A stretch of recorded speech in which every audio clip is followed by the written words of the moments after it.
Buenas noches. ¿Cómo están ustedes? ¿Listos para la palabra de Dios? Qué bueno. Antes que nada, reciban un saludo de parte de los pastores, el pastor Norma Rodríguez, su esposa Amparo, y las ovejitas de allá de Providence, en Rhode Island, le mandan saludo. Así que recíbanlo y así me sacan a mí de problemas. Amén. Bueno, vamos a prepararnos para la palabra de Dios. Abra su Biblia en Primera de Pedro 5, capítulo 5, verso 8. Vamos a un tema individual. Por el momento no estaremos viendo series los viernes. Y quiero compartir un tema que a lo mejor algunos pues ya lo vieron, ¿verdad? Y se están preguntando de qué vamos a estar hablando. Pero voy a compartir un tema que lo he titulado Hasta que el gallo te cante. ¿Le da risa el tema? Bueno, al rato no le va a dar tanta risa. Así que ríase ahora. ¿Cómo se llama el tema? Hasta que el gallo te cante, ¿verdad? Bueno, yo sé que algunos que venimos de pueblos o campos, ¿verdad? Ese era nuestro iPhone allá. La alarma para despertar. ¿Cuántos añoran eso, verdad? ¿O cuántos quisieran un gallo aunque sea digital? Primera de Pedro 5:8, solamente usted ponga una marca y vamos juntos a pedirle a Dios por la palabra de esta noche. Bendito Dios, te damos gracias. Gracias por tu palabra, Señor, que está servida a la mesa, Señor. Hemos venido porque sabemos que tú, mi Dios, nos has salvado, Señor. Ahora estamos frente a la santificación, que es el cambio del carácter del cristiano. Y cada vez que nos presentamos frente a tu palabra, queremos venir con una predisposición correcta, Señor, un corazón abierto, dócil, sensible a lo que tú nos quieres enseñar. Mi oración, Señor, es que tu palabra toque aquellas áreas de nuestro corazón y que seamos humildes, Señor, en reconocer cada vez que escuchamos algo que tiene que ver con nuestro carácter, Señor. Háblanos, enséñanos, dame gracia, en el nombre de Jesús. Amén. Primera de Pedro 5:8 dice, sed sobrios y velad. La palabra sobrio sabemos que es estar en nuestros 5 sentidos, pero aquí es en sentido espiritual. Dice, y velad significa estar despiertos espiritualmente. Dice, porque, nos va a dar la razón, porque vuestro adversario, el diablo, como león rugiente, anda alrededor buscando a quien devorar. Todos como cristianos tenemos un concepto personal de nuestro nivel de madurez espiritual. Pensamos que somos más maduros de lo que en verdad somos, pero la realidad es que esa medida de madurez que tenemos acerca de nuestra, valga la redundancia, nuestra madurez espiritual, no siempre se acerca a la realidad de nuestra condición espiritual en la que nos encontramos. Es decir, nosotros tenemos un concepto en nuestra mente, corazón, de qué tan maduro como cristianos somos, ¿verdad? Pero siempre nos andamos desubicados en esa medida, ¿verdad? Algunos dicen, pues yo a lo mejor, ¿verdad? Tengo de maduro un 40%, ¿verdad? Pero si tuviéramos que examinar nuestra propia madurez espiritual, ¿en qué escala nos encontramos? Si hacemos una escala del 1 al 10, no es para que diga, por favor, ni lo diga, pero piénselo, ¿verdad? Es para que usted reflexione. O sea, ¿qué pensaríamos acerca de nuestra madurez espiritual del 1 al 100? Ahora, aunque le dije que no lo dijera, por lo menos en su mente, piensa en un número, ¿verdad?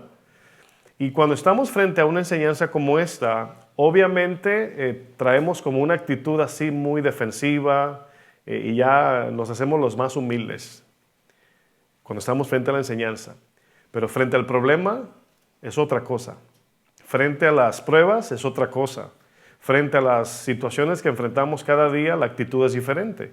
Porque aquí estamos ya como con la actitud de, bueno, a ver qué el pastor va a decir, ¿verdad? Y tenemos todas las respuestas correctas. Pero en el momento, en el terreno de la verdad, la actitud es diferente. Pienso que nadie se daría un 100, o alguien aquí tiene un 100% de madurez cristiana. Bueno, creo que solamente Cristo, ¿verdad? Es el único que vivió una vida con un 100% de madurez cristiana. Nadie se encuentra en el nivel de Cristo, pero nosotros, si pudiéramos examinarnos y decir, ¿qué tan maduro soy como cristiano? Es una buena pregunta. ¿O qué tanto he madurado en el tiempo que tengo como cristiano? ¿Qué pensaríamos de nosotros? Bueno, les aseguro que ninguno de nosotros pudiéramos decir exactamente en qué nivel espiritual nos encontramos. Sin embargo, a pesar de que no tenemos idea de nuestro nivel de madurez espiritual, les aseguro que nuestro corazón siempre nos hará sentir mucho más maduros de lo que en verdad somos. Y ese es el peligro. Ahora, ¿cuáles serían las consecuencias cuando nos creemos más maduros o podemos decir más fuertes espiritualmente hablando que lo que en verdad somos? ¿Qué consecuencias enfrentamos? Bueno, hay muchas consecuencias negativas. Cuando un cristiano vive y piensa de sí mismo que es más maduro o más fuerte de la cuenta. Fíjense, el apóstol Pablo le dijo lo siguiente a los cristianos de Roma. Romanos 12, verso 3, dice en la Nueva Traducción Viviente, escuche cómo lo dice esta versión. Dice, basado en el privilegio y la autoridad que Dios me ha dado, dice Pablo, le advierto a cada uno de ustedes lo siguiente. Dice, ninguno se crea, o más bien dicho, nadie piense de sí mismo más o mejor de lo que realmente es, dice Pablo. Sean realistas al evaluarse a ustedes mismos y háganlo según la medida de fe que Dios les haya dado. Obviamente el texto o el contexto aquí, la medida de fe es el don que Dios da para el servicio, ¿verdad? Pero tiene que ver con el carácter. ¿Por qué? Porque a veces si Dios nos da un don para X cosa dentro de la iglesia, en el ministerio, siempre hay esas luchas entre cristianos que uno quiere hacer lo que Dios no lo mandó a hacer y se están celando, compitiendo, y yo quiero este don, pero Dios me llamó aquí, o sea, siempre está esa lucha. Pero aquí Pablo le dice a los cristianos de Roma que no tengan mayor concepto de sí que el que debemos tener. Ahora, ¿usted cree que es fácil pensar que somos más de lo que somos? Facilito, es muy fácil. Por naturaleza, nuestro corazón siempre nos hará sentir mucho más maduros de lo que en verdad somos. Escuchen lo que dije, nos hará sentir, ¿verdad? Vamos a ver de muchas consecuencias, solo vamos a ver 3 consecuencias negativas cuando pensamos que somos más fuertes o más maduros de lo que en verdad somos. 3 frutos que se manifiestan cuando tenemos un concepto más alto del que debemos tener. Fruto número 1, diga conmigo, la obstinación. ¿La qué?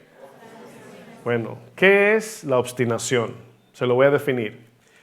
La obstinación es cuando nos resistimos a cambiar nuestra postura en alguna opinión o circunstancia. Fíjense lo que dije. Obstinación es cuando nos resistimos a cambiar de opinión o alguna postura en alguna circunstancia. En sentido espiritual, la obstinación es rechazar o resistir los mandamientos de Dios o la guía del Espíritu Santo cuando pensamos que tenemos la razón. Ponemos nuestra razón humana por encima de la palabra de Dios. Hay momentos donde no podemos o nos podemos, mejor dicho, enfrascar en algún pensamiento o postura de algo que entendemos tener la razón. Y quizás en eso que a veces nos encerramos, o sea, nadie me saca de aquí, de esta postura, no siempre es pecado en lo que estamos siendo firmes. Porque creo que todos como creyentes tenemos la libertad espiritual, la libertad en Cristo, de tener nuestras propias convicciones, sean falsas o verdaderas. ¿Están de acuerdo? Cada quien puede creer lo que quiera, pero no significa que por eso sea verdadero. Pero miren, todo esto, lo que acabo de decir, el peligro de esta postura así firme, se puede convertir en obstinación. O sea, una postura firme, el cual es bueno tener convicciones firmes, se puede convertir en una obstinación cuando rechazamos el consejo de Dios o descartamos la posibilidad de que podemos estar equivocados. Ahora, de un tiempo para acá, años, no muchos, pero unos añitos para acá, Yo eliminé de mi lenguaje hablar en absolutos. Por ejemplo, decir, te lo aseguro 100%. O sea, yo trato lo más posible de no decir esas palabras porque cabe la posibilidad de que yo, ¿qué? Esté equivocado. O sea, mira, te lo aseguro, es que no, es que yo sé que lo dejé arriba de la mesa, te lo digo yo. Bueno, no son actitudes correctas porque nos podemos equivocar.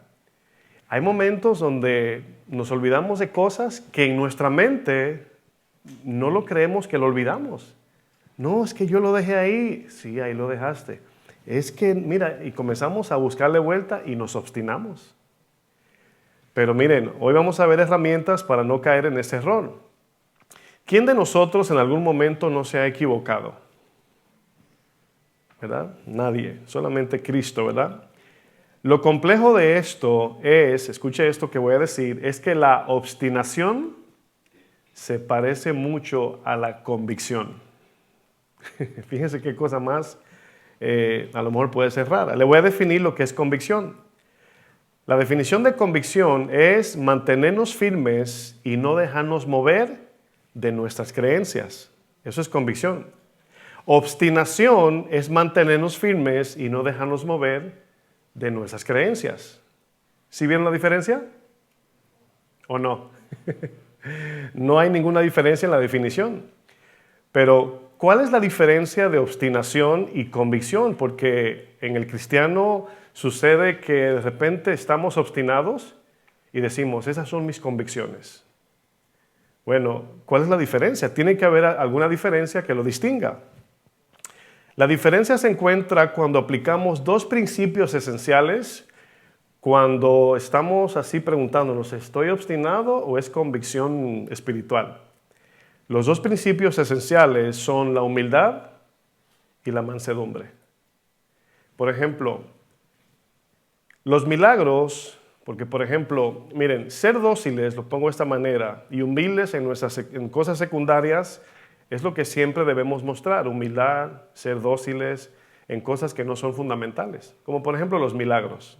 Los milagros son secundarios, los dones del Espíritu son secundarios, la vestidura, lo que comes como cristiano son cosas secundarias que cada quien tiene su propia convicción. ¿Están conmigo? En esas cosas podemos ser flexibles, ¿verdad? Porque a veces hay cristianos que son de hierro con lo secundario, pero son flexibles con lo fundamental. Pero en cuanto a lo fundamental, en eso sí debemos de ser de hierro, inmovibles. Como por ejemplo, cosas fundamentales que Jesús es Dios. Yo no me muevo de ahí. Nadie me hace mover de esa convicción. Cosas como el único medio para alcanzar la salvación es Jesús. Cosas como, por ejemplo, la salvación es por fe sin obras de sacrificios humanos. Cosas como somos salvos por gracia por medio de la fe. Son doctrinas donde debemos plantarnos y no dejarnos mover para nada. Ahí sí hay que ser obstinado de alguna manera. Pero eso es convicción, claro. Pero usted y yo como creyentes debemos entender la diferencia entre convicción y obstinación porque se parecen. La definición que yo di anteriormente, repetí lo mismo, porque en definición es lo mismo, pero en esencia no. Fíjense qué cosa, ¿no? Hay una gran diferencia entre a mí Dios me dijo. Usted conoce gente que así habla, ¿verdad? Todo el tiempo es a mí Dios me dijo, me mostró, todo eso, ¿no? Hay una diferencia entre a mí Dios me dijo y escrito está. Hay una diferencia muy grande, ¿sí o no? Entonces, ahí es donde vamos a ver que a mí Dios me dijo es algo muy subjetivo, es muy de la persona que dice que Dios le habló. Pero el escrito está para todos igualmente. Yo no puedo leer tu corazón ni tus sentimientos cuando tú dices que Dios te habló, ni tú tampoco el mío. Pero sí puedo leer la Biblia y ahí está escrito. ¿Sí ven la diferencia? La respuesta, mis hermanos, es que la convicción y la obstinación, o sea, no son iguales. Se parecen, pero no son iguales. Ahora, ¿por qué cuando uno dice, así me dice el Señor, o así, a mí Dios me habló, y la palabra escrita, ¿por qué no es lo mismo? Si supuestamente las dos, Dios está hablando en las dos. Bueno, No es lo mismo porque el escrito está. Pero el Dios me dijo no está escrito. Solamente tú sabes si Dios te habló o no te habló. Y el punto aquí es que se puede dar el caso donde alguna persona que dice que Dios le habló, se puede equivocar. Cabe la posibilidad, ¿sí o no, iglesia? Pero la palabra no, porque escrito está. Lo dicho, ¿verdad? Todo lo que sintamos o escuchemos en nuestra mente debe ser filtrado por medio de la palabra escrita de Dios. ¿Están de acuerdo? La Biblia. Toda la escritura es inspirada por Dios, pero no todo lo que escuchamos o sintamos es inspiración de Dios. ¿Por qué? Porque aunque creemos que Dios todavía habla, yo soy un fiel creyente que Dios habla, no siempre es Dios hablando. A veces son, ¿verdad?, los sentimientos. La convicción, repito, y la obstinación son muy parecidas, pero no son iguales. La misma Biblia dice que hay algunos que matan y piensan que lo hacen para Dios. Son convicciones, pero no dice eso la Biblia. Eso dice Juan 16:2, dice eso. Algunos matarán y dirán que lo hacen para Dios, pero Dios dice en su palabra escrita que no matarás. ¿Sí o no? Dios nos ha dado las Sagradas Escrituras para identificar si algo es de Dios o no es de Dios. Quizás no todo cristiano tenga la experiencia de oír la voz de Dios. Quizás no todos tengan esa experiencia, pero todos tenemos una Biblia. ¿Están de acuerdo? Digo, creo que todos tenemos Biblia, ¿verdad? Nosotros creemos como Casa de Oración, yo como pastor, mi vida cristiana está basada en esta convicción que Dios todavía nos habla de manera personal. Yo creo en eso. Si Dios no hablara, entonces tampoco hay guía del Espíritu Santo, ¿verdad? Por supuesto que creemos que Dios nos puede hablar de muchas maneras, pero jamás olvidemos que el único medio para discernir la voz de Dios o distinguir la guía del Espíritu Santo, ¿cómo sabemos? Es por medio a lo escrito por Dios. Ese es el manual, ese es el lugar donde vamos para discernir si lo que estamos escuchando es bíblico o si está escrito en la Biblia. Una de dos, porque hay cosas bíblicas que no están escritas. Un día voy a hablar de eso. Usted entiende eso, ¿verdad? Que hay cosas bíblicas que no está claramente escrito, pero ahí está. Nada más hay que interpretarlo bien. Pero, como por ejemplo, algunos dicen, no, que si la marihuana, ¿verdad? Si no dice ahí que no fumes marihuana, es permitido. No, todo lo que la Biblia dice que no es permitido, ¿verdad? Pero en sentido contextual, obviamente, pues dice que no. Por ejemplo, cuando dice hechicería, la palabra ahí griega es farmakeia, que habla de cosas farmacéuticas, de drogas y eso. ¿Están conmigo? Bueno, es importante saber eso. En tiempos del profeta Ezequiel, el pueblo de Israel se había apartado de Dios para ir detrás de sus propios deseos personales. Y Dios le habla al profeta Ezequiel y le dice, háblale a este pueblo obstinado en sus propios pensamientos, le dice. Dile a mis sacerdotes y profetas, palabras del Señor, que han abandonado mi palabra y aquí mi palabra es escrita, las escrituras. Y dicen que yo dije cuando en verdad yo no les he hablado. Está tremendo, ¿verdad? O sea, dejaron mis escrituras y andan diciendo que yo hablé cuando yo no he hablado. Cuando leemos la Biblia, mis hermanos, estamos completamente seguros de lo que dice el texto. Pero cuando Dios nos habla de manera personal, no siempre estamos seguros. A veces usted ha escuchado cristianos, a mí me ha pasado, que creemos que Dios nos habló y estamos un poco así como dudosos, oramos, Señor, eso que escuché fuiste tú. Y a veces habla de manera clara que no hay duda, pero eso puede variar. Pero la palabra escrita es la más clara, dice que es la antorcha que ilumina todo, es la palabra profética, dice Pedro, más segura que tenemos. Hay muchos cristianos que están cerrados en su propia opinión y piensan que están sosteniendo convicciones de firmeza espiritual.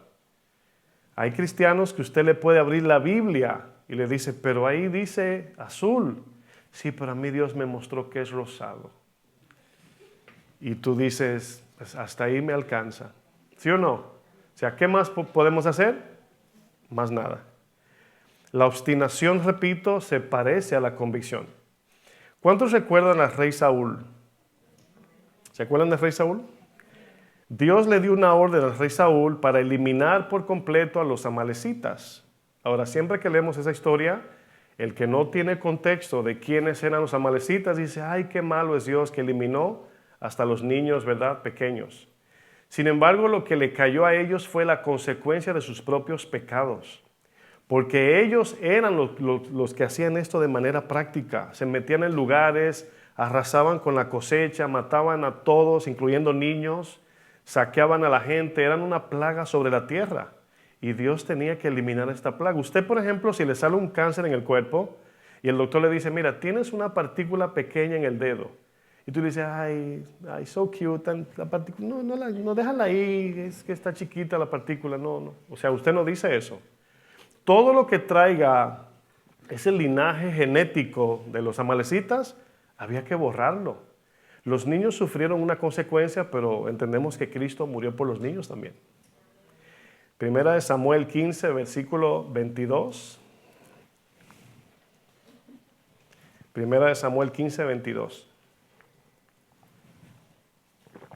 Fíjense lo que dice aquí. El rey Saúl recibe una orden, instrucción, por parte del profeta, elimina por completo y todo lo que tengan los amalecitas. ¿Y qué hace Saúl? Perdona al rey de Amalec y se trae riquezas y posesiones materiales de allá. ¿Con qué fin? Para dársela de ofrenda a Dios. Usted sabe que cuando uno dice, ay, le voy a dar esta ofrenda a Dios, siendo líder, como en el caso de los fariseos, ¿quién se quedaba con la ofrenda? ¿O la mandaban con Gabriel para el cielo? Era una excusa. No era para Dios, era para Saúl. Pero justificó y dijo, no, aquí le traigo una ofrenda. Es que Dios no te pidió ofrenda. Dios te pidió que le obedeciera a Saúl. Hay un momento para ofrendar, pero hay un momento donde Dios quiere obediencia. Y a veces te va a decir, agarra tu ofrenda y obedéceme y luego me la traes. Sí saben que la Biblia dice eso, ¿verdad? Primera Samuel 15, 22 dice, y Samuel dijo, escuche, ¿se complace Jehová tanto en los holocaustos y víctimas? Si lo traemos a nuestro tiempo, lo que Samuel está diciendo, ¿se complace Dios en que hagamos mucho activismo, así muchos eventos, hacer mucho para Dios? Dice, como en que se obedezca a las palabras de Jehová. Dice, ciertamente el obedecer es mejor que los sacrificios y el prestar atención que la grosura de los carneros. Dios prefiere que tú le pongas atención a su palabra y que no le traigas una ofrenda de $20,000 en desobediencia. Esa es la idea aquí de lo que le está diciendo Samuel a Saúl. Dice, porque como pecado de adivinación, fíjense, si yo preguntara en una iglesia, ¿cuántos practican brujería? Nadie diría yo. Pero ¿cuántas veces nos rebelamos contra Dios? Muchas veces. Hacemos cosas con actitud rebelde. Rebeldía no lo piensen así como que con cara roja, el pelo parado y un palo en la mano. Cuando hacemos lo que queremos es rebeldía. Así de sencillo. Dice, como pecado de adivinación, de hechicería, brujería, lo mismo, es la rebelión. Y como ídolos e idolatría, ¿qué? La obstinación. Tremendo, ¿no? Dice, por cuanto tú, Saúl, desechaste la palabra de Jehová, él también te ha desechado para que no seas rey. Entonces Saúl dijo a Samuel, yo he pecado. Y aquí obviamente está siendo la víctima, ¿no? Pues he quebrantado el mandamiento de Jehová y tus palabras, porque temía, ahí viene la intención, porque temía al pueblo y consentía la voz de ellos, que era de los que quiere complacer a la gente y pone a Dios de segundo. Dice, perdona pues ahora mi pecado y vuelve conmigo para que adore a Jehová. Y Samuel respondió a Saúl, no volveré contigo porque desechaste la palabra de Jehová y Jehová te ha desechado para que no seas rey sobre Israel. ¿Sabe lo que le dolió a Saúl con todo eso? No fue que ofendió a Dios como David, sino que le dijeron que ya no va a ser rey. Eso fue lo que le dolió. ¿Cómo ve Dios la obstinación, mis hermanos? Bueno, Dios mira la obstinación como un pecado de idolatría. La obstinación, ya expliqué, es cuando nos encerramos en nuestra propia opinión. ¿Por qué? Porque si nos encerramos en nuestra propia opinión, ni Dios mismo nos puede convencer. Bueno, esto es tremendo, hermanos, pero eso me lleva al fruto número 2. Fruto número 2, cuando tenemos un concepto erróneo de nuestro nivel espiritual o cuando nos queremos más fuerte como cristianos. Fruto número 2, minimizamos el poder del pecado. ¿Cuál es el fruto número 2? Minimizamos el poder del pecado. Otro fruto dañino, el cual estoy definiendo ahora, cuando tenemos un concepto equivocado de nosotros mismos, es que minimizamos el potencial que el pecado tiene sobre un ser humano, sobre nosotros en este caso.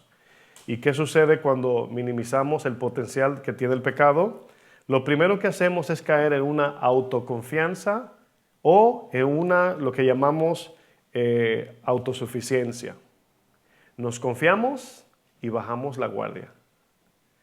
Bueno, la Biblia está llena de advertencias acerca de mantenernos alerta del pecado que nos asedia. ¿Qué tan peligroso, si yo preguntara, qué tan peligroso es el pecado? Yo creo que todos bíblicamente sabemos qué tan peligroso es, bíblicamente. Pero no andamos sobrios y velando al nivel que entendemos el peligro del pecado. Más bien lo digo, podemos decir de manera intelectual, el pecado es peligroso, mata, ¿sí o no? El pecado nos asedia y nos mata.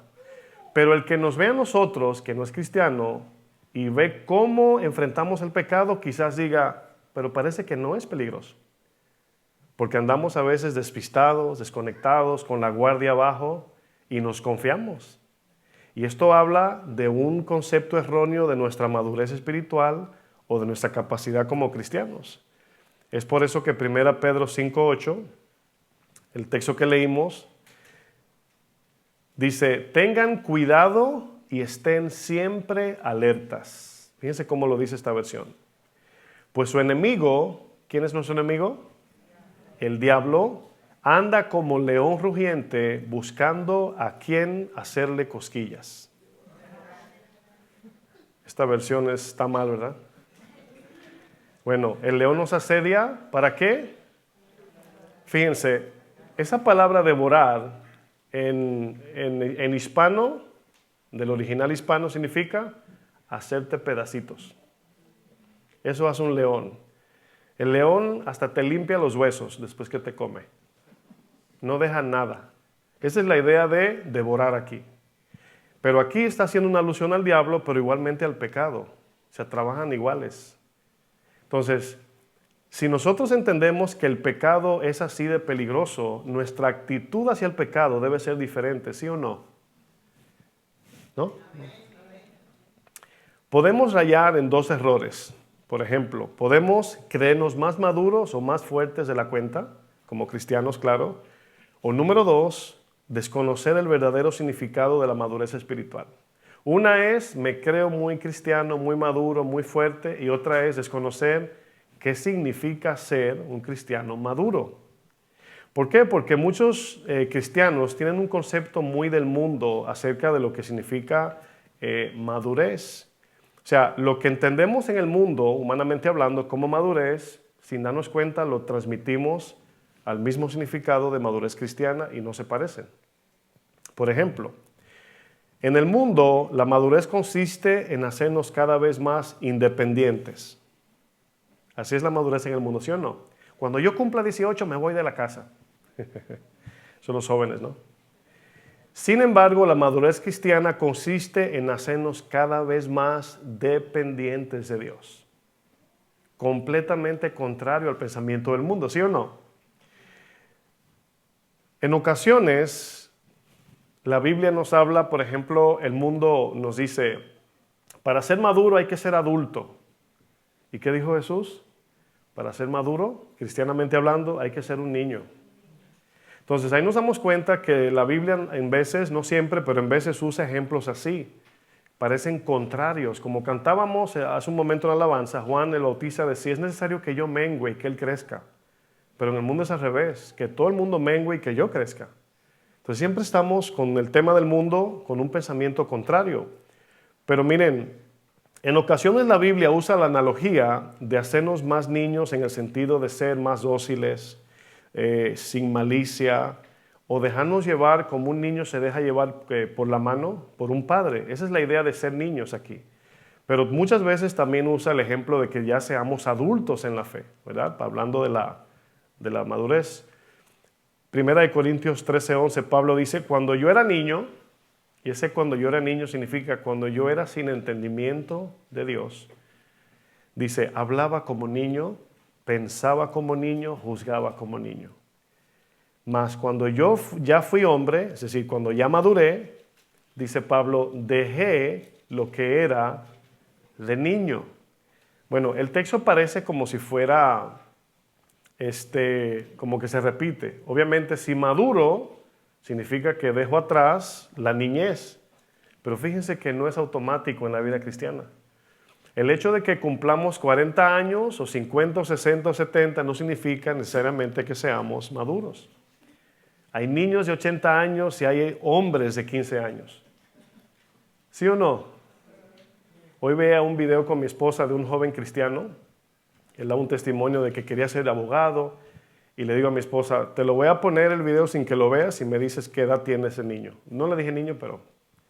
Y me dice, bueno, la voz suena como un hombre muy maduro, pero tiene que tener a lo mejor 15, 17 años el joven. Y habla con una madurez.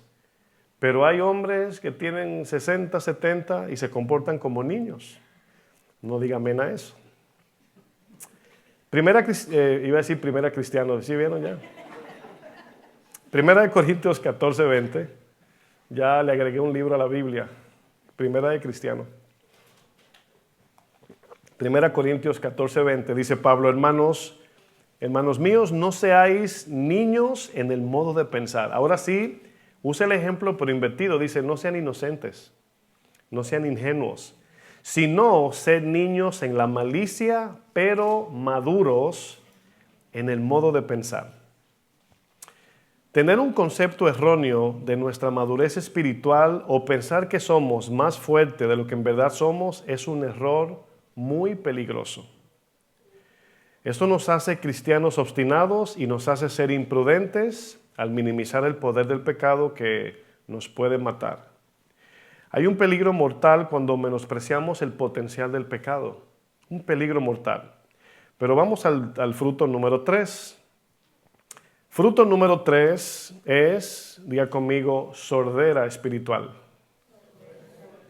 Usted sabe lo que es sordera, ¿verdad? ¿Sí me escuchó? Bueno, el tercer fruto, cuando tenemos un concepto de que somos más fuertes de lo que en verdad somos, espiritualmente hablando como cristianos, nos hacemos sordos a la palabra de Dios. Cuando pensamos más de lo que en verdad somos, ni Dios nos convence de nuestro error. Ahora escuche esta pregunta de advertencia más bien, pero es una pregunta. ¿Usted se puede imaginar estar en una condición espiritual donde ni Dios mismo nos puede convencer de nuestro propio error? O sea, si Dios dice, yo no puedo, ¿quién puede decir yo puedo? Está tremendo eso, hermanos. A mí me da mucho temor eso que acabo de leer. O sea, ¿se imagina que ni Dios nos pueda convencer de algo?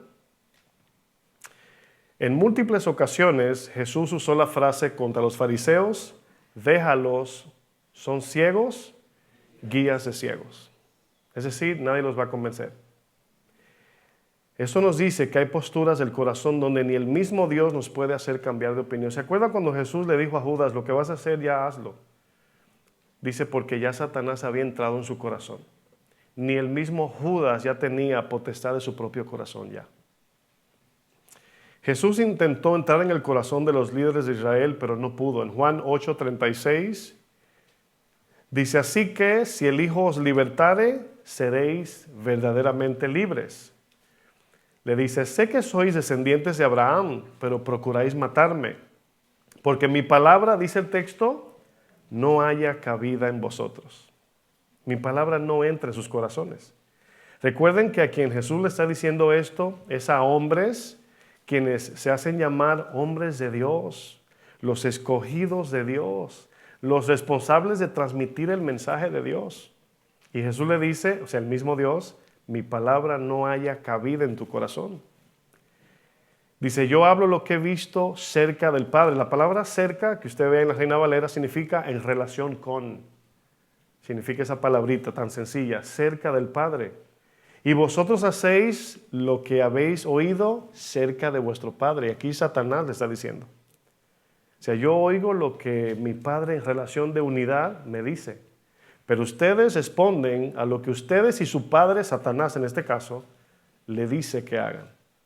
Más abajo usted conoce el texto que dice, vosotros sois de vuestro padre el diablo y los deseos de vuestro padre queréis hacer. Ahora bien, si usted y yo viviésemos en un tiempo de los fariseos, créanme que no miraríamos a los fariseos como lo vemos en la Biblia. Así como, qué hipócrita, mírenlo cualquiera que lo ve. No. Usted diría, wow, esos hombres son ejemplos a seguir, hombres de Dios. Así lo veía la gente. Jesús, como linterna divina, fue el que le vio el corazón a ellos. Es como que usted tenga a una persona en alta estima, espiritualmente hablando, y usted dice, wow, esa mujer, ese hombre ha sido un ejemplo en mi vida. Y que alguien lo descubra y diga todos sus secretos escondidos de pecado. Eso hizo Jesús. Jesús dijo, ustedes son como sepulcros blanqueados, por fuera blanquitos y por dentro están llenos de pudrición. Tremendas palabras, ¿no?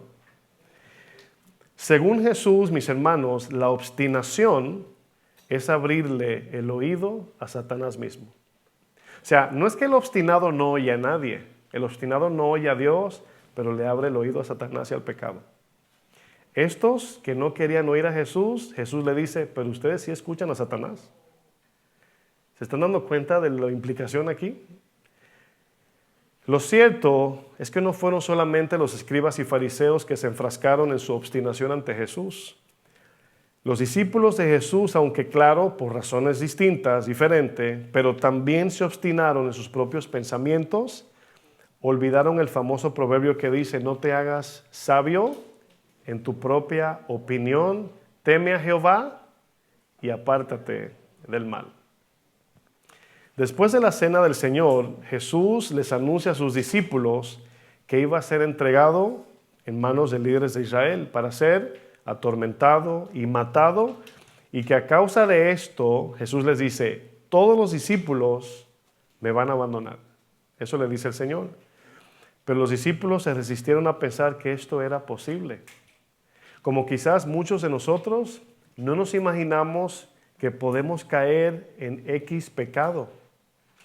Muchas personas que han caído en pecado, mayormente han caído porque anteriormente pensaron que nunca o no era posible que ellos cometieran ese pecado.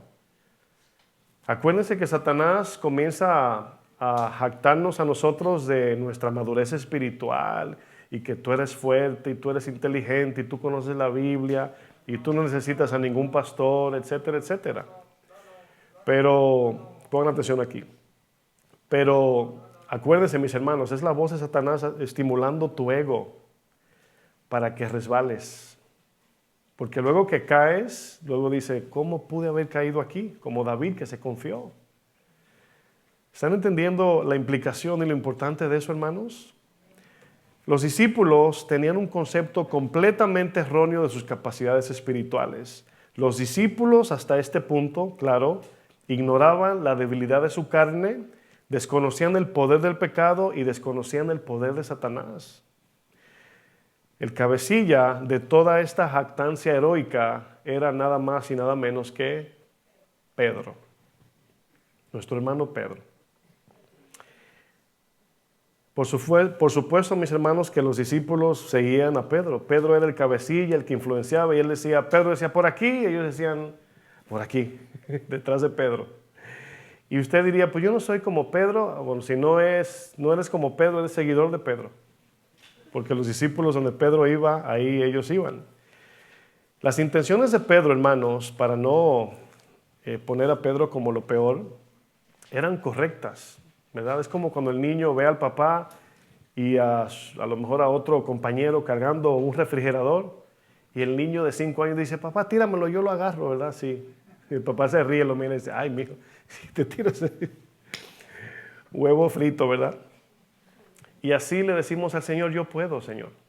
Y el Señor nos mira así con ternura y dice, ay, mijo, no, o sea, no vas a poder.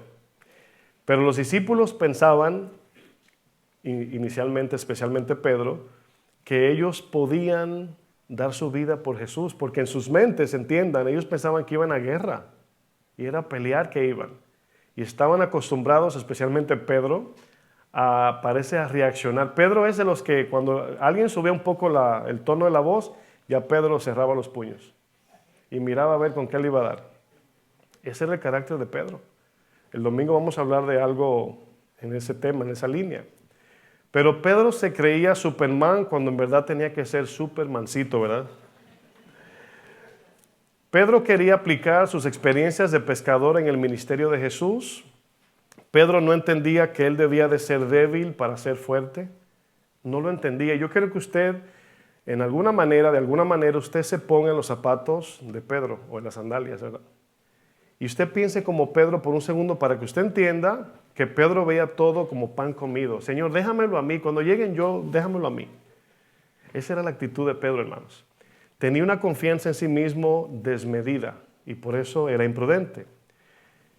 A Pedro le faltaba reconocer que sin Jesús él no podía hacer absolutamente nada. Ya Jesús le había repetido esto varias veces. En Juan 15 se lo dijo. Yo soy la vid. Separados de mí, nada pueden hacer. Pero cuando Jesús le lava los pies a sus discípulos durante la cena, Jesús les dice, a donde yo voy, ustedes no pueden venir. Y a manera de reclamo, Pedro le dice, ¿cómo que no te puedo seguir, Señor? Mi vida daré por ti. En la versión Dios habla hoy, Mateo 26:31, dice, y Jesús le dijo, todos ustedes van a perder su fe en mí esta noche. ¿Se imagina la cara de los discípulos? ¿Por qué? Porque así lo dicen las Escrituras. Mataré al pastor y las ovejas se dispersarán. 4 siglos atrás aproximadamente, escuche bien, el mismo Dios profetiza estas palabras, las que Jesús está aquí declarando. Heriré al pastor y las ovejas se van a ir corriendo. Sin embargo, los discípulos no querían creer eso. Yo sé que está escrito en la Biblia, pero créeme, Jesús, yo soy valiente. Pero luego les dice Jesús en el 32, pero cuando yo resucite los volveré a reunir en Galilea. Era un propósito todo esto. En su muerte Jesús pagó por nuestros pecados y en su resurrección Jesús nos dio su espíritu de poder. Todavía el espíritu no había descendido para darle el poder que ellos necesitaban. Todavía no. Pero dice el 33, Pedro le contestó, aunque todos pierdan su fe en ti, 2 palabras vienen a continuación, yo no. Uy, los absolutos de Pedro. Yo no, Señor. Yo no la perderé. Jesús le dijo, Pedro, te aseguro que esta misma noche, antes que cante el gallo, me negarás, ¿cuántas veces?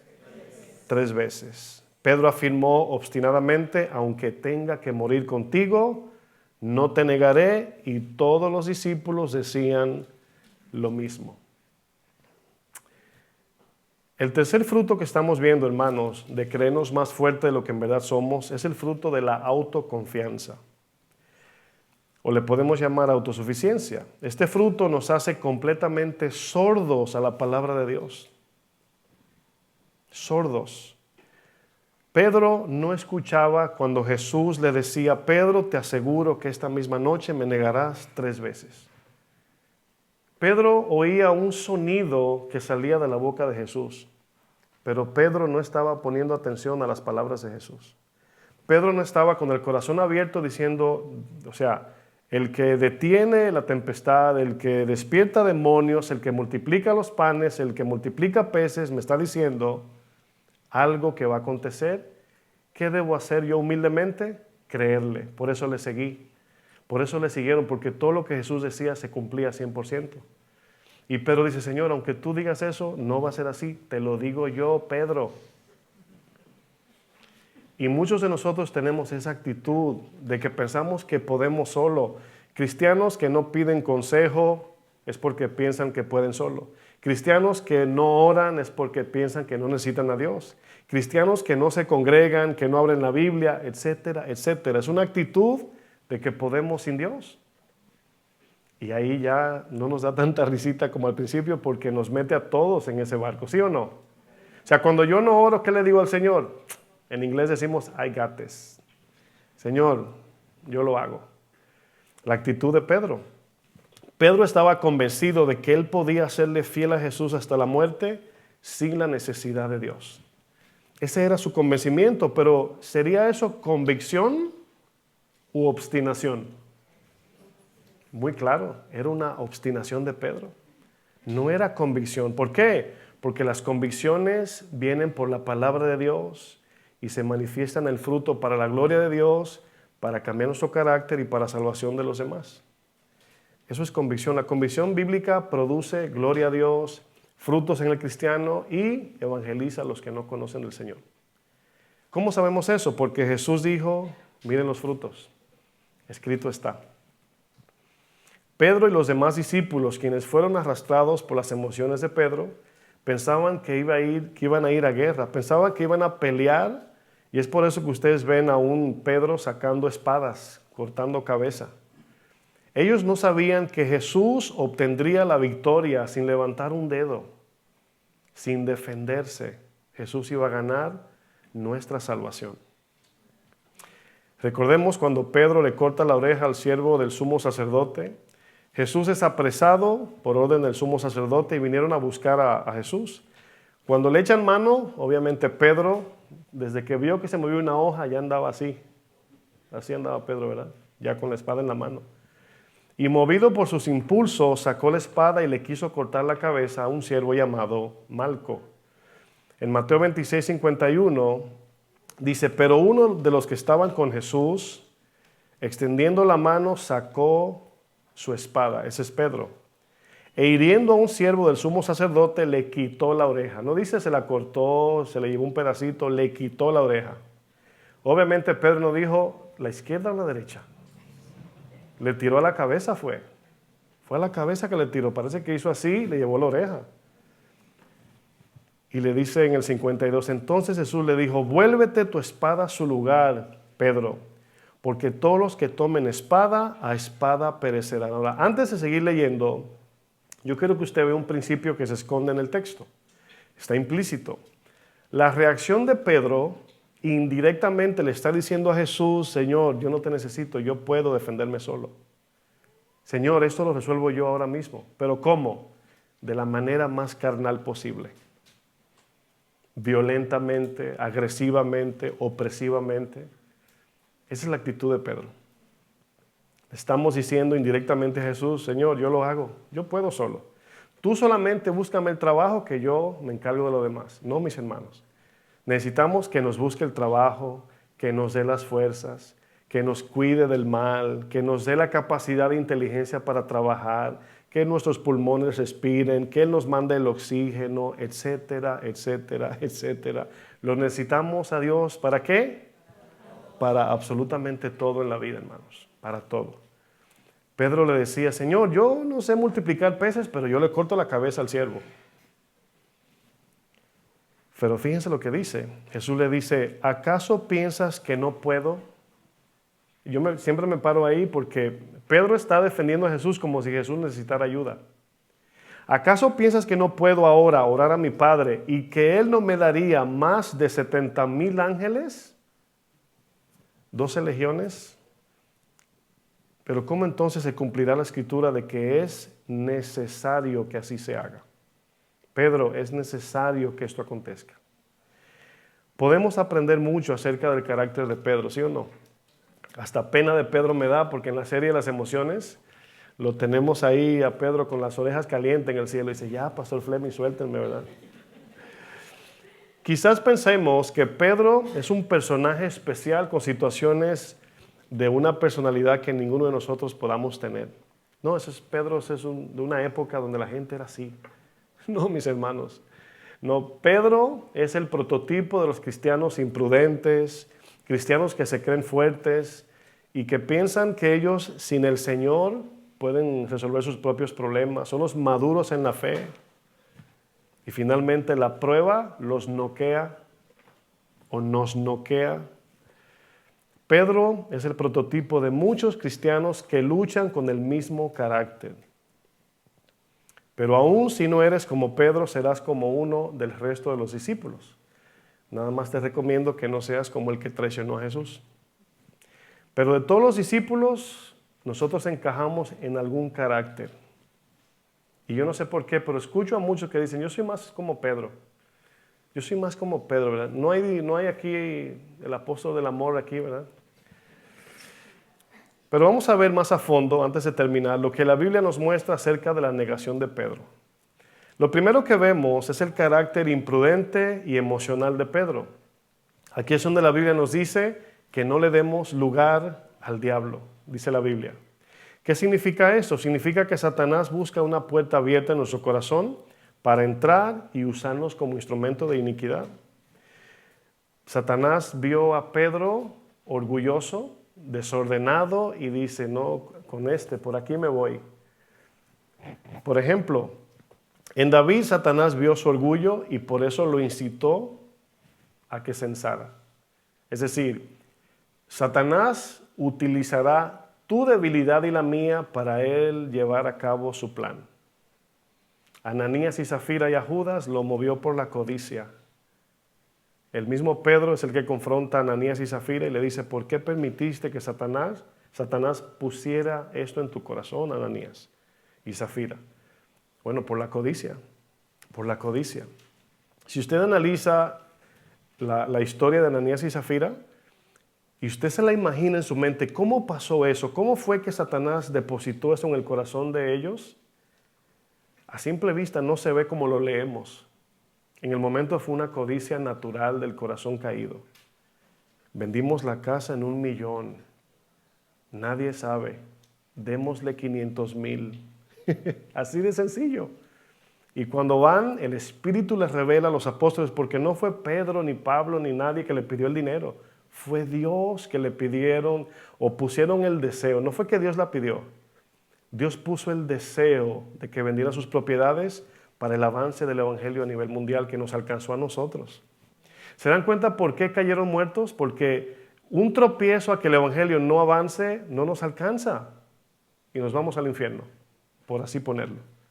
Entonces tuvo Dios que tratar en una situación difícil, cayeron muertos y dice, y vino gran temor sobre la iglesia, para que respetaran eso, porque eso es como que tú estés grave de muerte y en una ambulancia te lleven el antídoto que te va a salvar y se atraviesa alguien y lo choca.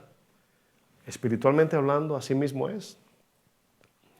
Darle lugar al diablo, hermanos, es cuando entretenemos algún pecado en nuestro corazón, ignoramos su potencial, desatendemos áreas en nuestro carácter que necesitan estar bajo el lente de la palabra y la desatendemos y Satanás está atendiendo esa área. Dice, este hermano, ¿verdad? Cree que es muy maduro, pero por aquí me le voy a ir. Es como el boxeador está mirando el punto débil de su oponente. Satanás está viendo nuestro punto débil. Él ve, no es omnisciente, pero es espíritu. Y ve nuestro comportamiento y qué nos tienta y cuáles son las debilidades y por ahí nos tira constantemente. Con Pedro, Satanás lo usó mucho. ¿Se acuerdan cuando se le atravesó a Jesús para que no fuera a la cruz? Y Jesús le dice, Satanás, quítate. O sea, le habló a Satanás y simultáneamente le habló a Pedro diciéndole, ¿quién está operando detrás de ti, Pedro? Es Satanás. Y los discípulos dijeron, qué exagerado el Señor. Pedro lo que quiere es salvarlo, que no se muera.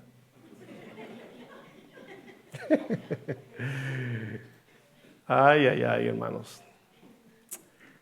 Es por eso que Jesús le dice a sus discípulos en Getsemaní, velad y orad para que no entren en la tentación. El Espíritu está listo para ayudarnos, pero si confiamos en nuestra débil condición carnal, vamos a pecar. Y Pedro no entendía nada de esto. Jesús enseñando y Pedro y los demás preocupados por los fariseos. Señor, mira, lo que tú dijiste se ofendieron. Pongan atención a la clase, le decía Jesús. Porque luego le dice, Jesús, una pregunta. ¿Y qué significa? ¿Ustedes tampoco entienden lo que dije?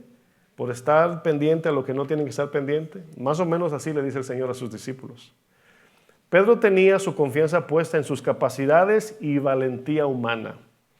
Yo conozco muchos cristianos, o varias historias puedo decir, que cuando vienen a Cristo, tú los escuchas y tú solamente dices, no entienden.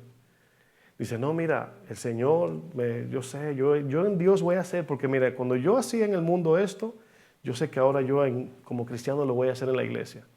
Y yo solamente digo en mi cabeza, no entiende. Dios no llamó a Pedro porque era fariseo, a Pablo porque era fariseo. O sea, no. Dios no escoge a la gente por su capacidad.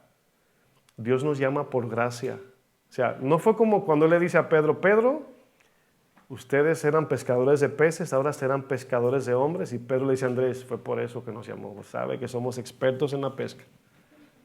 Hay cristianos que piensan así. Dios no nos llama a nosotros porque vio esa capacidad en nosotros. Incluso esa capacidad puede ser un tropiezo para nosotros. Porque nos actamos de ese don que tenemos, esa habilidad, y Dios no la necesita, aunque la pueda usar. Amén. Pedro desconocía su propia debilidad humana y pensó que era más maduro de lo que en verdad Pedro era.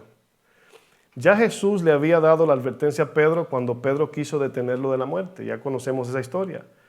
Pero miren, Jesús incluso le revela a Pedro quién está operando detrás de él. En Lucas 22, 31, miren lo que dice aquí. Lucas 22, versículo 31. Dice, dijo también el Señor, Simón, Simón. ¿Qué significa esas dos palabras? Casi diríamos, ay Simón, Simoncito, ven acá. He aquí Satanás os ha pedido para zarandearos como a trigo. Ahora noten que aquí la idea no dice zarandearte, Pedro, porque siempre le atribuimos el zarandeo a Pedro nada más. Zarandearos es a todo el grupo. Pero ¿por qué Satanás los iba a zarandear? Piense usted. ¿Por qué Jesús le da permiso para que ellos fueran zarandeados?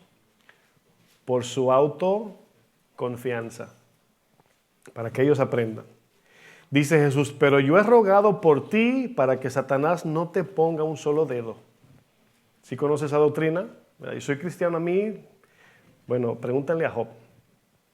Dice, pero yo he rogado por ti que tu fe no falte. Es decir, que no apostates de una manera que me abandones para siempre, sino eso es una prueba que ustedes van a aprender.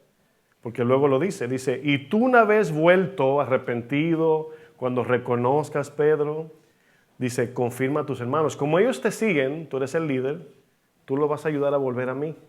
O sea, para que vean el proceso. Él le dijo, Señor, dispuesto estoy a ir contigo, no solo a la cárcel, sino también a la muerte.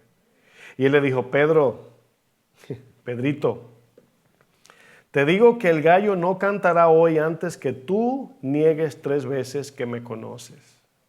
Eso que estás diciendo, Pedro, está sustentado en una autoconfianza humana, Pedro.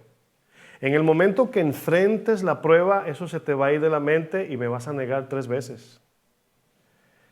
Este tipo de actitud que muestra Pedro nos nubla la mente, hermanos. Miren, no importa la posición ministerial, los años de cristiano, nuestro nivel de madurez espiritual o conocimiento de la Biblia, siempre debemos de actuar con una actitud de pobreza espiritual, en todo tiempo.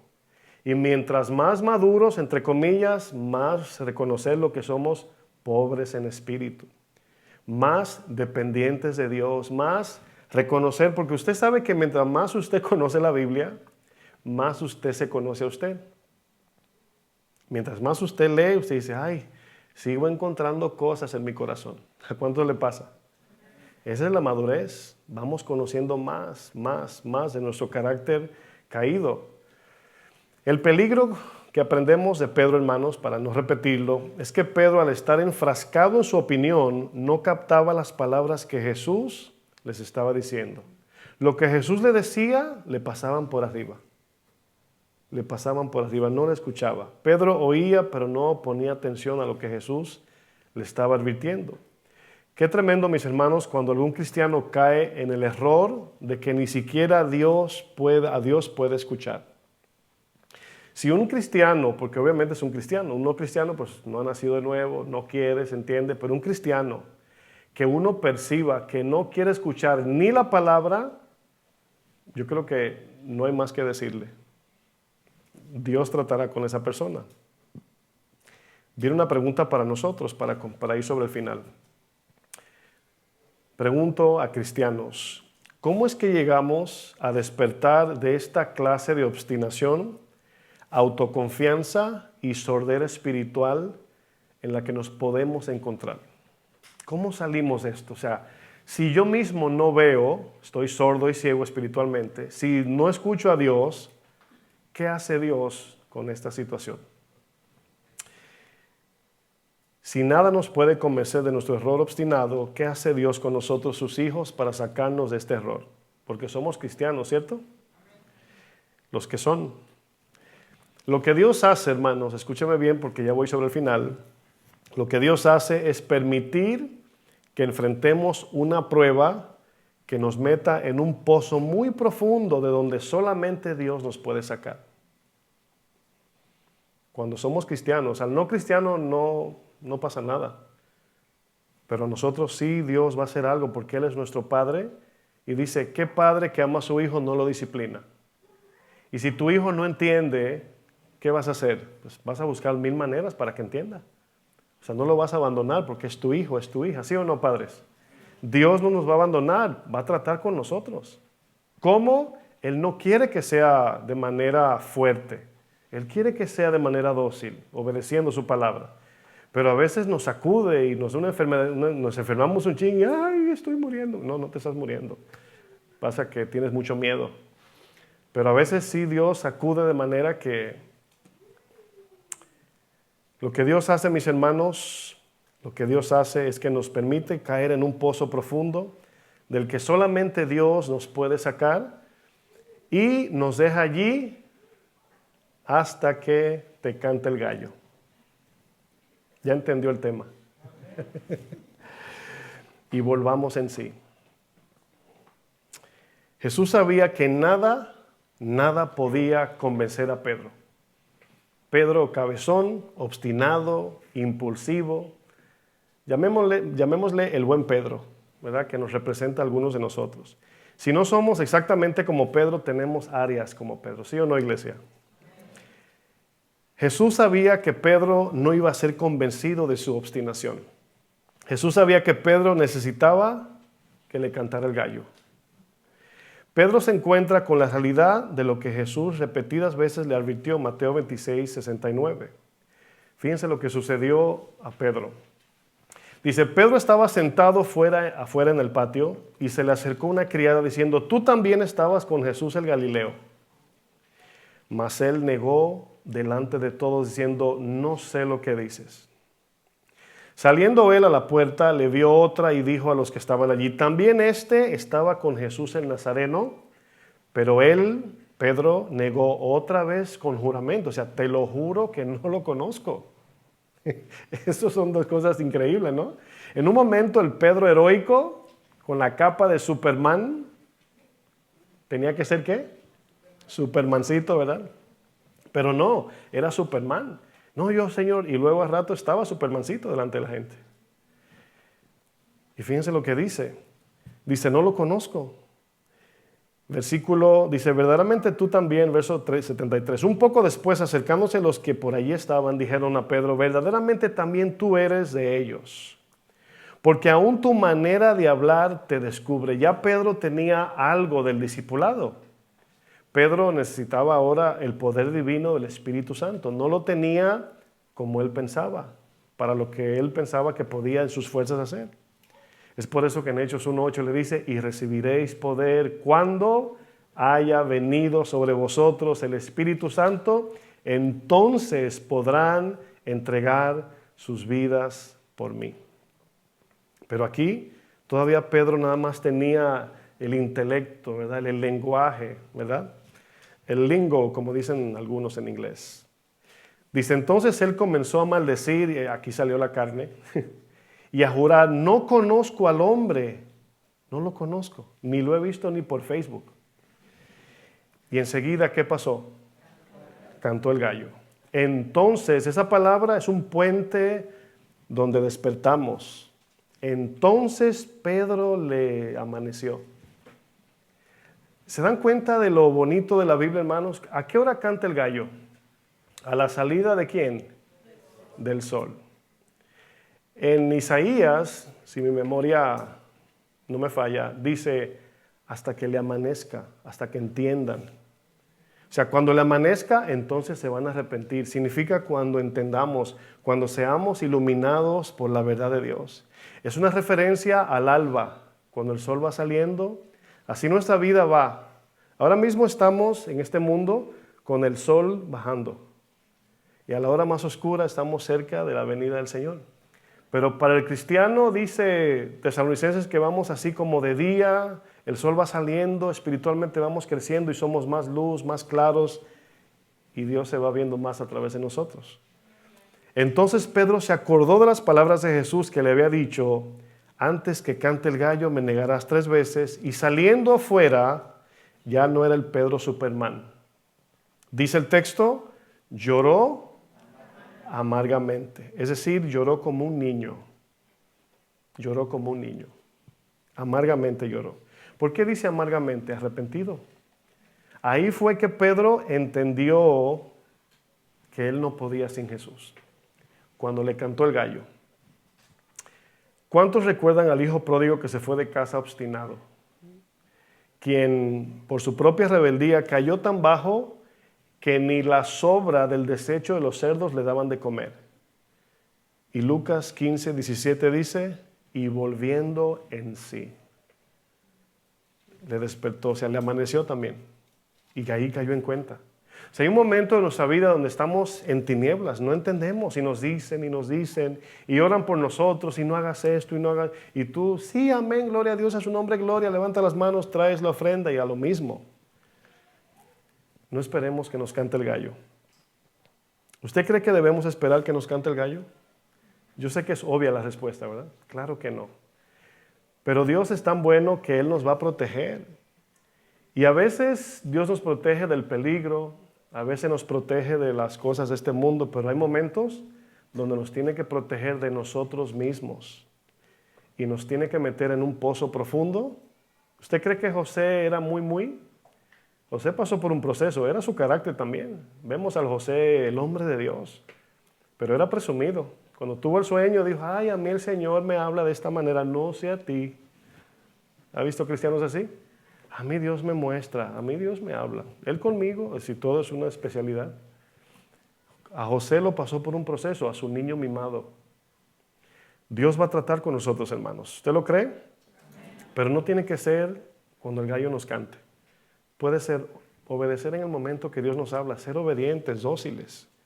A mí me da temor esta enseñanza. Yo estoy aquí, me veo normal, pero mi corazón está un poco acelerado, porque yo estoy incluido también en la enseñanza. Yo no estoy exento a la enseñanza. No esperemos que el gallo nos cante para humillarnos bajo la mano de Dios. Reconozcamos que en verdad somos débiles, frágiles ante el poder del pecado y Satanás. ¿Sí o no? Podemos tener un carácter así como de que queremos pelear, pero hasta ahí llega. Hasta donde llega el brazo, ¿verdad? Y Satanás de lejos y el pecado te mete el pie y ahí estamos tambaleando en la vida, hermanos. Vivamos bajo la sobriedad espiritual de que nuestra carne es débil. No juguemos con el pecado. Quiero terminar con Santiago 4 y con esto concluyo. Santiago 4, verso 6, en la versión Dios habla hoy. Lo van a poner en la pantalla, creo. Aquí viene algunos principios para concluir bien.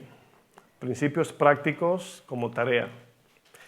Dice, pero Dios nos ayuda más con su bondad, pues la Escritura dice, Dios se opone a los obstinados. Es lo mismo, orgullosos. A los que se obstinan y se creen fuertes y maduros. Dios se opone a ese tipo de cristiano, pero trata con bondad a los humildes, a los que reconocen que le necesitan, los que reconocen su pobreza espiritual. Dice el verso 7, sométanse pues a Dios, resistan al diablo. Piensen en Pedro con este texto, porque este texto lo leímos igual en 1 de Pedro 5, es el mismo texto paralelo. O sea, Pedro es el que dice, lo leímos, sean sobrios y velen, porque Satanás anda por ahí buscando a quién comerse. Pedro fue un ejemplo en manos de Satanás, lo zarandeó Satanás. ¿Cuál fue el zarandeo? A ver si usted sabe. Negó a Jesús 3 veces. Ese fue el zarandeo. Entonces, aquí vemos que Santiago nos dice el mismo texto. Santiago, Pedro y Juan, pues eran los líderes de la iglesia. Fíjense lo que dice. Sométanse a Dios, resistan al diablo. O sea, no entreguen el orgullo o no entretengan el orgullo y la jactancia en su corazón. Pedro, mientras él se veía como Superman, Satanás lo estaba usando, esa jactancia. Y lo veía, mira, él puede solo. Y por eso le dijo, Señor, ¿lo puedo tocar? Porque veo que está lleno de orgullo. Y el Señor le dijo, adelante. Nada más, como a Job, no toque su vida. Y se lo soltó a Satanás. Muchos cristianos no entienden esto que acabo de decir. Y dicen, no, el Señor no haría eso. Lo dice la Biblia. Y ahí está escrito. Dice, si resisten al diablo, dice, Él huirá de vosotros. Verso 8. Acérquense a Dios, entiéndase, búsquenlo en la oración y Él se acercará a ustedes. Límpiese las manos, pecadores, es decir, apártense del pecado, purifique sus corazones, ustedes que quieren amar a Dios y al mundo a la vez, dice esta versión. Dice, aflíjanse, lloren y lamentense, obviamente por el pecado. Que su risa que este mundo produce, que la carne produce, se cambie en lágrimas y su alegría en tristeza. Humíllense delante del Señor y Él nos exaltará. Amén. Póngase de pie, por favor.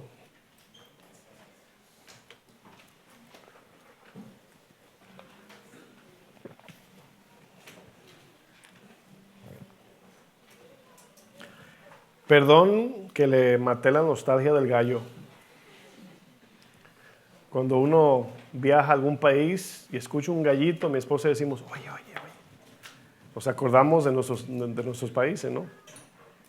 Pero este gallo que cantó aquí, pues a Pedro no le agradó mucho. No sé si Pedro ahí agarró una piedra, de verdad, y se la tiró al gallo, no sé. La verdad es que Dios es soberano. Y yo siempre he visto esto, es un común denominador en la Biblia y en la vida cristiana. Dios quiere, ¿se acuerdan el texto de Pedro? Me llega a la memoria este texto que dice, para que sometida prueba vuestra fe más preciosa que el oro. Bueno, el texto dice, para que si es necesario, sean sometidos a toda prueba. Si es necesario. Significa que no siempre Dios necesita aplicar una disciplina o un trato o una prueba que le llamamos humanamente difícil. Dios quiere que seamos dóciles, mansos, que nos sometamos a la primera a su palabra. Pero aún Dios ve que no nos sometemos y nos predica los viernes, los sábados, los domingos, por internet y palabra. Dios es paciente. Pero llega un momento que nos va a mandar el gallo. Nos va a cantar el gallo. Cuando no queremos entender, cuando estamos obstinados. Quizás esta enseñanza no es para todos en sentido personal, es para todos para aprender. Pero a lo mejor es para algunos que han estado cerrados al Señor, ¿verdad? En su obstinación. Entonces, la verdad, me vengo evaluando desde que este tema surgió, porque mientras estuvimos de viaje por Pensilvania, estamos hablando de hermanos y personas que no entienden. Y no sé, me salía esa frase, dice, el gallo un día le va a cantar. Y venía con esa frase. Y me quedé con esa frase y surgió una enseñanza. Y esta enseñanza de hoy, yo sé que Dios la tenía en su soberanía guardada. A mí no me surgió, sino que Dios lo usó de esa manera. Pero me gustó mucho el tema porque esas son las dos maneras en cómo Dios trata. Dios nos habla como buen padre. Esto hasta los padres, bueno, ya no se usa la vara física, ya casi no. Pero vuelvo al evangelio de mi abuelo, cuando me decía, van 2, van 3, así me decía mi abuelo. Bueno, algunos padres cuentan hasta 1000, ¿verdad? No, let me count to 3, pero dicen eso como 1000 veces, ¿no? no me hagas contarte a 3, y lo dicen 1000 veces y ya no los respetan. Pero mi abuelo, si te decía van 2, no esperes la tercera porque no era palabra, era ya disciplina. Dios no es 1, 2, 3, yo entiendo eso, pero no sabemos cuántas. Y nos confiamos y Dios nos da en su soberanía, tiene paciencia, es misericordioso, no reacciona de manera impulsiva, pero no nos confiemos eso, porque nos va a afectar. Pedro se creía muy que él podía, yo Señor, yo lo hago, y Jesús decía, Pedro, no vas a poder sin mí, no vas a poder sin mí. Hay momentos en la vida cristiana, hermanos, que nos viene un bajón repentino y decimos, ¿qué me pasó? Estabas desconectado, nada más Dios te permitió sentirlo. Así de sencillo. Así que tomemos esta enseñanza del gallo en serio, aunque dé risa el tema, ¿verdad? Pero que Dios nos ayude, hermanos. ¿Oramos? Vamos a orar juntos. Padre, en el nombre de Cristo Jesús, te damos gracias, Señor, por tu palabra, por tu sabiduría. Te pedimos, Señor, que si nos hemos enfrascado, obstinado en alguna área de nuestro corazón, Señor, primero te pedimos perdón. Segundo, Señor, queremos reconocer, porque no queremos estar así, no queremos ser sordos espirituales, no queremos que la palabra pase por encima de nuestra cabeza como le pasaba a Pedro. Pero hay momentos inevitables donde vas a tener que permitir que el gallo nos cante, Señor. Que llegue ese momento donde solamente en la prueba entenderemos. Ayúdanos, Señor. Confiamos en que tú nunca nos abandonas. Y una de las maneras que tú lo haces es también por medio de las pruebas. Te pedimos que nos des la gracia, así como Jesús oró, para que a Pedro no le faltara la fe al volverse a ti, Señor. Así te pedimos que nos preserves para salvación eterna, Señor. No permitas, Señor, en tu voluntad, que nos apartemos de ti, Señor. Así como tú decías de Job, de Lot, sabe el Señor librar de tentación a los que son justos. Ayúdanos, Señor, en el nombre de Jesús. Amén. Que el Señor les bendiga, mis hermanos.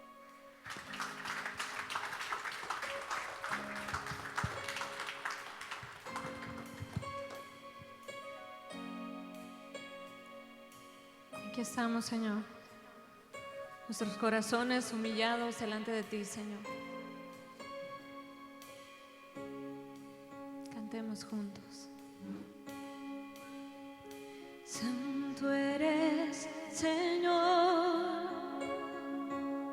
nada se compara a ti, mi libertador, eres el principio y el fin, mi redentor, fuiste a la cruz por mí, tan sublime amor.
humillado mi obediencia, hoy rindo a ti, fruto de labios que confiesen tu nombre, mi alabanza es para ti, porque tú quieres un corazón humillado, mi obediencia, hoy rindo a ti, fruto de labios que confiesen tu nombre, mi alabanza es para ti, Señor, porque tú quieres un corazón humillado, mi obediencia, hoy rindo a ti, fruto de labios que confiesen tu nombre, mi alabanza es para ti, mi alabanza, Señor, mi alabanza es para ti, mi alabanza es para ti. Oh Señor, te adoraré con mi vida, solo a ti. Digamos todos juntos, mi alabanza es para ti, Señor.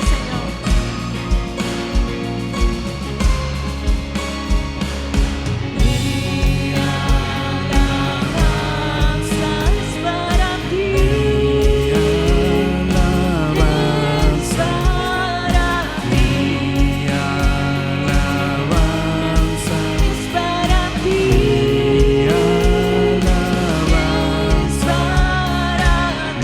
para ti, es para ti, Señor,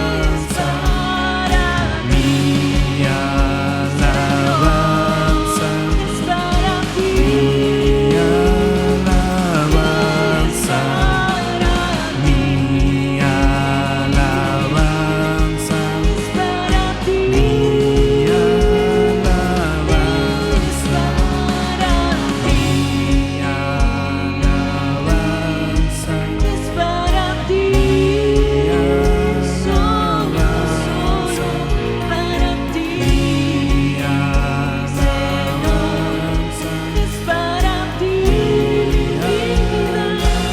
para ti, es para ti,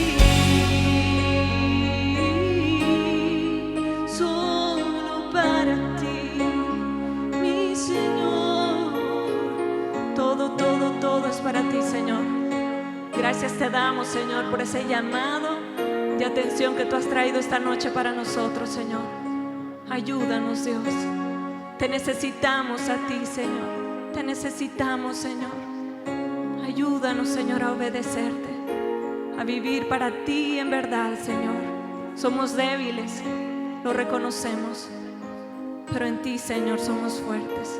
Sabemos que tú estás con nosotros y nos ayudarás, Señor, para seguir adelante, Señor, para seguir caminando, Señor, conforme sea tu voluntad. Gracias te damos a ti, Señor. Bendecimos tu nombre. Con fuertes aplausos, hermanos, nos despedimos esta noche. Que el Señor nos bendiga y que vayamos con todo bien. Si el Señor quiere, nos vemos aquí el día domingo.